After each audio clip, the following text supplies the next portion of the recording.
We have to take a look at the updated list of Dolphins head coach candidates now that Jon-Eric Sullivan is officially the Dolphins general manager, because I do think the list is very much different than what it would have been if you hired Chad Alexander or Josh Williams. And I do want to inform the Dolphins fans, this will be a much longer process. The Miami Dolphins worked very quickly, only taking 1 week to find their next GM, but they had a massive head start on their search, as they were the only team with the GM vacancy in November and December. So they got a ton of background information on some of these candidates and were able to work very quickly. It will take at bare minimum 2 weeks to find the next Dolphins head coach, especially with a lot of the coordinators expected to interview still coaching in the NFL postseason. But Brett Coleman, who is a very smart NFL mind and analyst on YouTube and on Twitter, had a very interesting thought. And I wanted to bring it up just very briefly on this, because he says and believes that McDaniel was going to stay, but then Sullivan, who the Dolphins wanted to hire as GM, had someone else in mind that he thinks he could bring with him to be the next head coach of Miami to replace Mike McDaniel. Does this allude to someone he has a connection with in Green Bay? Someone else like John Harbaugh? Not sure. I don't even know if this is true. Something to think about, but let's get into the top 5 candidates.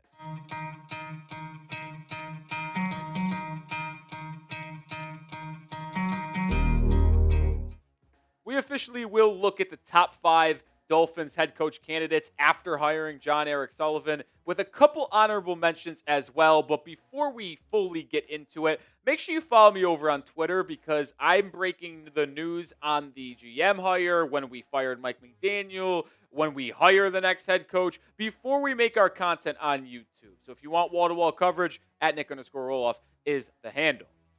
But the new number 1, and if you watched our video on Thursday night, the day we fired Mike McDaniel, the number 1 candidate was John Harbaugh. Jeff Hafley was number 5. But I also said in that video, if we hire Jon-Eric Sullivan as our next GM, Hafley will likely move up into the top 2. And I think he is number 1 right now. I also want to say this. This is not my personal ranking. This is my candidate list in terms of likelihood for the Miami Dolphins. Hafley and Sullivan obviously working together in Green Bay over the last couple of years. Hafley has been a head coach before, not in the National Football League, but at Boston College, where he didn't have the most success. But let's be honest, folks, it's hard to have success at Boston College, especially for football. They don't put a lot into that program. I mean, they replaced Jeff Hafley with Bill O'Brien, and that hasn't gone really well for him either. And he has been a good coach in the NFL in the past. So I don't think it's a true indictment, if you will, on his future as a potential head coach in the NFL.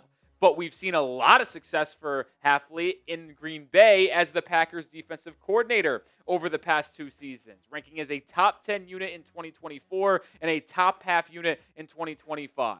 I'll make it very clear here, Hafley is not my top candidate. Heck, I don't even know if he's in my top 5 if I had a personal rankings, if we're going to be honest. But he is a fine candidate, and I think he is the most likely candidate out of anybody out there due to his connection with Sully. Number 2 on my list, it's still going to be John Harbaugh. And even though he doesn't have the most direct kind of relationship and connection with Sullivan, I just believe that Stephen Ross wanting him, as well as there is a little backdoor kind of connection between the two. Harbaugh's agent is the son of the man who hired Sullivan 20 years ago and got his first job in Green Bay. So there is something there. But Harbaugh is going to be a candidate that Miami clearly wants, because he has maybe the best credentials out of any candidate potentially hired. Right? 61.4% career win percentage in the regular season, 60.8 as a career, but Super Bowl champion, former coach of the year. And we know Stephen Ross is certainly going to want him, and we'll talk briefly about that here in just 1 second. But who do you want as the next Dolphins head coach? I'm not asking you to predict it like we have in the past. I'm asking you, who do you want? Who is your personal number 1 guy? Let me know. But when it comes to John Harbaugh, I briefly mentioned it on our Friday night video. I don't think Miami is the favorite for Harbaugh anymore. I think the Giants have jumped Miami because the Dolphins aren't and did not hire Chad Alexander to be their next GM, who has worked with Harbaugh for 10 plus years in the past. But the reason why I still put John as the number 2 candidate for Miami is because Ross loves him. Listen, he is a Michigan man. Not John, but Jim Harbaugh, John's brother. Ross loves the Harbaugh family. They've had a relationship in the past. And Ross, if he truly does want John Harbaugh, he will offer him a blank check. It's all about if John wants to be the head coach in Miami, which remains to be seen.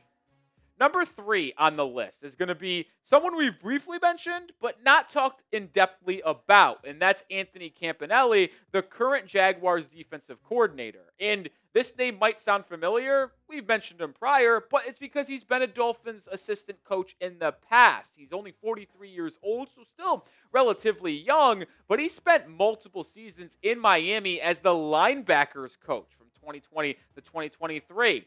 Then makes the switch over to Green Bay to become their linebackers coach and run game coordinator, so a little bit of a dual action there. That's obviously where the connection is between Campanile and Jon-Eric Sullivan. But then you see a risk because there really wasn't that much of a history and a lot of truth to him becoming a coordinator so quickly, but Liam Cohen hires him in Jacksonville, and that Jaguars defense is amongst the best in the NFL and one of the best run defenses in the league, which we'll talk about here in a second. But we are brought to you by Ethos. After watching someone close to me go through loss, I saw how quickly grief can turn into financial stress. That experience changed how I think about protecting my family.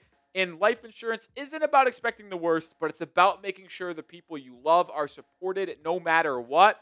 And that's why I recommend life insurance through Ethos. Ethos makes getting life insurance fast and easy, 100% online. You can get a quote in seconds, apply in minutes, and get same-day coverage. Application times may vary. There's no medical exam. You just answer a few simple health questions. And as of March 2025, Business Insider named Ethos the #1 no medical exam instant life insurance provider. Protect your family with life insurance from Ethos now by going to ethos.com/NFL Daily. In as little as 10 minutes, you can get your free quote and get up to $3 million in coverage at ethos.com/NFL Daily. That is ethos.com/NFL Daily. Application times and rates may vary. We highlighted how successful that Jaguars defense has been this season.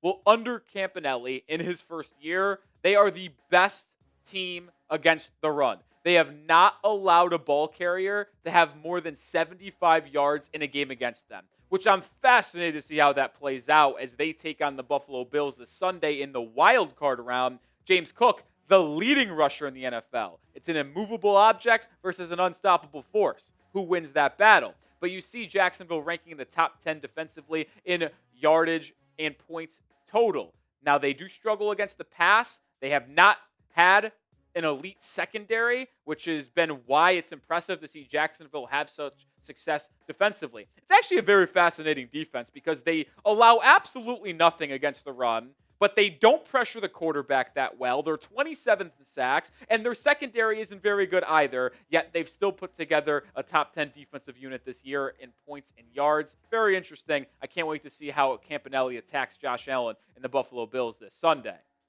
Number 4. Oh, yeah. We're putting Matt LaFleur on the list, baby. And you might not be aware that this is a possibility if you didn't watch our Friday night video, which is why I will always tell you guys to subscribe and turn your notifications on. But there has been legit chatter that Matt LaFleur could be out of the Green Bay Packers organization if they lose to Chicago on Saturday night. They ended up being a little bit of a disappointment this year. Yeah, they battled injuries with Jordan Love missing a couple of games. Micah Parsons out for half the year with that knee injury. But they finished 9-6-1. Not a good year for Green Bay when many thought they could win the conference and win the NFC North. They did not finish that high. Well, they finished second, I suppose, but everybody was 500 or better than 500 in that division. Wild division this year in the NFC North. But another reason why it's intriguing, 2026.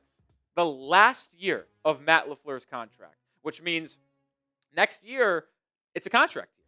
And there has been rumors out there that the Green Bay organization does not want to go into a contract year with LaFleur with either him not under an extension or just in general.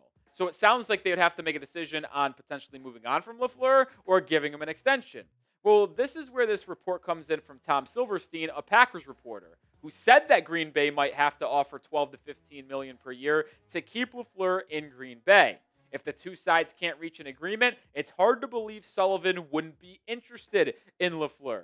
In order to get him to Miami, the Packers would have to either fire LaFleur or agree to a final year of the contract or ask for compensation from Dolphins, which we've seen head coach trades in the past, but certainly not out of the question for the Miami Dolphins. And I don't think I have to convince you guys on this. Maybe I do, but he would be the top candidate for the Miami Dolphins without a second of hesitation if he became available, even more than John Harbaugh. And yes, Harbaugh has won a Super Bowl, but he's also 20-plus years older than Matt LaFleur. We've seen a ton of success with Green Bay and LaFleur. They've made it to an NFC Championship game. They've won the division a couple of times. LaFleur is an excellent offensive mind, an excellent football coach, and I would do a lot to get him in Miami.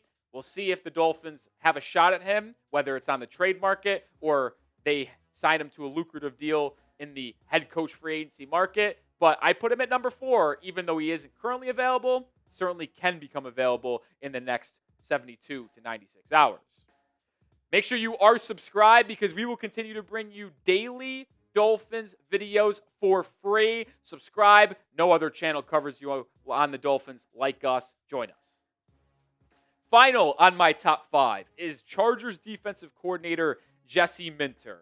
And there isn't really a connection between Sullivan and Minter. I know most of these candidates have at least some sort of connection, but the Ross love affair is good enough for me to keep him in the top 5 of my candidate list. And what do I mean by the Stephen Ross love affair? Because remember, the owner, Ross, is going to work alongside Eric Sullivan to find the next GM or the head coach. It's not like Eric Sullivan is going to have all of the say. No, it's going to be a work in tandem between those two.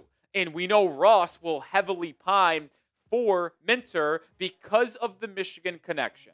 Minter is 42.